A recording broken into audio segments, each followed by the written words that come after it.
हां, सकाळी आपण वी लर्निंग इंग्लिशचा एक भाग बघितला. आता आपण दुसरा भाग बघूया. दुसऱ्या भागामध्ये सकाळच्या पेक्षा पण सोपं आहे वाचायचं. तर आपण काय करूया, जास्त वाक्य असल्यामुळं एकाला 2 वाक्य वाचायला जाऊ आपण. सुरुवात करूया आपण समर्थपासून. समर्थ, तुला काय करायचं आहे, ही ओळ वाचायची आहे तुला. What is your name? शाबास. तुझे नाव काय? हां, मराठीतलं पण वाचलं तर लई चांगलं होईल. हाऊ हां मनी हां सिस्टर अँड ब्रदर्स हां डू हां. You have? तुला बहीण भाऊ किती आहेत? हां, याच्यामध्ये त्या 2 चुका झाल्या. मला बोर याचं वाटलं की सकाळी जी गोष्ट सांगितली ती चूक पुन्हा केली. जसं की हा मेनी शब्द होत आहे, मेनी, येनी. सकाळी आपण पाहिलं होतं की नाही, याला मेनी म्हणायचं म्हणलो होतो आपण, याला मॅनी म्हणायचं नाही. हे ध्यानात ठेवा, मेनीला मेनी म्हणायचं, लक्षात ठेवा. MANY हे काय आहे, मेनी. चला आता पुढचं वाक्य वाच. दीपाली 2 वाक्य वाचायचं, तू आता हे वाच. What does your mother do? What does your mother do? तुझी आई काय करते? हां विच हां क्लास हां. R you? तू कोणत्या इत्यात आहेस? तू कोणत्या येते आहेस ना. Which class are you in? इन तेवढं वाचायचं राहिलं ना. ओके. हां, नेक्स्ट अर्णव. अर्णवनं काय करायचं, हे एवढं वाचायचं.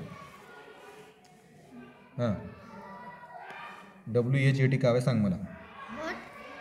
व्हॉट हां डू हां हां हां. लाईक्स कुठं आहे, जुलम यस लावू नको. लाईक हां सांगू नको सोड. हां, EAT काय आहे, ईट. आता हे ईट कसं झालं तुम्हाला सांगतो मी. आपण सकाळीच एक शब्द प्रकार पाहिला होता. पहिलं ओवेल साऊंड आलं आणि नंतर जेव्हा EA येते, EA, त्याला आपण काय म्हणतो, आय करतो. आयचा होते ई. मग हे रई म्हणजे री, थोडक्यात काय व्हायलं, री व्हायलं. मग याच्यापुढे ओवेल साऊंड नाही आला म्हणून काय झालं, पण ई येत आहे की, ई येतं इथं पण आहे. मग EA म्हणजे काय, आय, आणि आय म्हणजे ई, म्हणजे या EAचं काय झालं, आय झालं. मग हे आय म्हणजे ई आणि ईट झालं. म्हणजे EAT काय होते, ईट होते. कारण EA हा ई आहे मराठीमधला. आलं लक्षात. मग जसं या EATच्या पुढे जर मी बी लावलं, काय होणार शब्द हे दीपाली? हां, तसं. चला आता तू पुढचं वाक्य एक वाच. कोणतं वाचायचं आता, हे वाचायचं.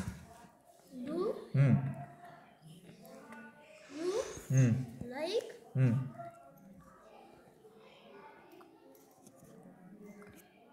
काय खेळता मैदानात? क्रिकेट. आता याच्यामध्ये आवड काय होतं, पहिलं बघा, क्रिकेट हा शब्द लिहिला CRICKET. याला जर मी 2 भागात विभाजित केलं, CRI आणि पुढचं CKET. आता सीच्या पुढे AEIOU नाही, त्यामुळे सी हा अर्धा आहे. म्हणजे तो काय आहे, असा क्री, म्हणजे काय, त्याला हा आर जोडलेला आहे. सीला काय केला, कला आर जोडला. मग हे आर इथे गेला, सीच्या ऐवजी तो आर अर्धा झाला. मग आयचा वेलांटी होती, मग हे झालं क्री. CRI म्हणजे काय, क्री. BRI म्हणजे काय, ब्री. TRI म्हणजे काय, ट्री. असं. FRI म्हणजे काय, फ्री. मग हे क्री. आणि सी म्हणजे क, के म्हणजे क, आणि CK जर एकत्र आला तर तो सुद्धा क, आणि CKच्या पुढे जर ए आला तर मग कचा के, ईचा मात्रा होती, के झालं. मग क्री, हे क्री, हे के ट. लक्षात. चला हां, पुढचं वाचते आता सौरव. हे हां, डज युअर सिस्टर लाईक हां, क्रिकेट? शाबास. तुझ्या बहिणीला क्रिकेट आवडते का, हे वाच. कॅन यू हां स्पीक? हां. हंडी कसं होईल, आयचा ई होती, हे कधी ध्यानात येईल तुमच्या, हिंदी. आणि ई म्हणजे वेलांटी. हिंदी. मग ही झालं न दी, हिंदी. हे वाच. Can you speak in Hindi? ते शब्द होय. तुला हिंदी बोलता येते का. चला नेक्स्ट. चला Pratiksha. Can you father cook? You नाही, यूच्या पुढे आर एक लागलेला आहे. हे यू आहे आणि हे your. Can your father cook? Cook म्हणजे स्वयंपाक. तुझ्या वडिलांना स्वयंपाक करता येतो का? हां, हू इज दॅट? शाबास. दॅट हा शब्द आहे, रेग्युलर वर्डमधला शब्द आहे. दॅट जसे की दॅट आहे, द आहे, धीस आहे, दीज आहे, आणखी काय रे, दोज आहे, द झाला. देअर आहे, या देअर सारखाच दिअर आहे.